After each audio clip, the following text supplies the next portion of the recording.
For 4 years in the United States of America, we had a president who stood up at press conferences and talked tough about Vladimir Putin, and then Putin invaded Ukraine and destroyed a significant chunk of the country. The path to peace and the path to prosperity is maybe engaging in diplomacy. We tried the pathway of Joe Biden of thumping our chest and pretending that the President of the United States' words mattered more than the President of the United States' actions. What makes America a good country is America engaging in diplomacy. That's what President Trump is doing. Can I ask you? Sure. Yeah? Yeah. Okay. So he occupied our parts, big parts of Ukraine, part of East and Crimea. So he occupied it on 2014. So during a lot of years, so I'm not speaking about just Biden, but those time was Obama, then President Obama, then President Trump, then President Biden, now President Trump, and God bless, now President Trump will stop him. But during 2014, nobody stopped him. He just occupied and took. He killed people. You know what the contact 2015. 2014 and 2014. 2014. Yeah. So I was not here. Yeah, but that's exactly right. Yes, but during 2014 till 2022, yeah, the situation the same. The people have been dying on the contact line. Nobody stopped him. You know that we had conversations with him, a lot of conversation, my bilateral conversation, and we signed with him, me, like a new president. In 2019, I signed with him the deal. I signed with him, Macron and Merkel, we signed ceasefire. Ceasefire. All of them told me that he will never go. We signed him with gas contract.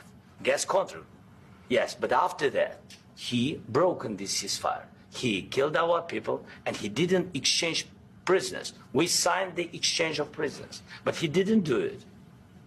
What kind of diplomacy, JD, you are speaking about? What do you mean? I'm talking about the kind of diplomacy that's going to end the destruction of your country. Yes, but if you Mr. President, with respect, I think it's disrespectful for you to come into the Oval Office and try to litigate this in front of the American media. Right now, you guys are going around and forcing conscripts to the front lines because you have manpower problems. You should be thanking the President for trying to bring an end to this conflict. Have you ever been to Ukraine that you say what problems we have?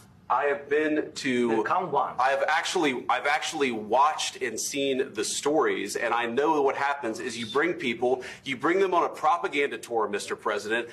Do you disagree that you've had problems bringing people into your military? And do you think that it's respectful to come to the Oval Office of the United States of America and attack the administration that is trying to prevent the destruction of your country? A lot of questions. Let's start from the beginning. Sure. First of all, during the war, everybody has problems, even you, but you have nice ocean and don't feel now, but you will feel it in the future. God bless. You don't know that. God bless. God bless. You will not have war. Don't tell us what we're going to feel.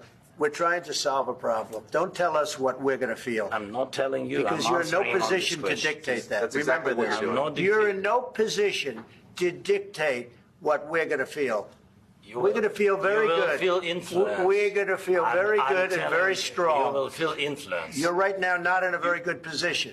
You've allowed yourself to be in a very bad position, and he happens to be right about it. From the very beginning of the war. You're not in a good position. You don't have the cards right now.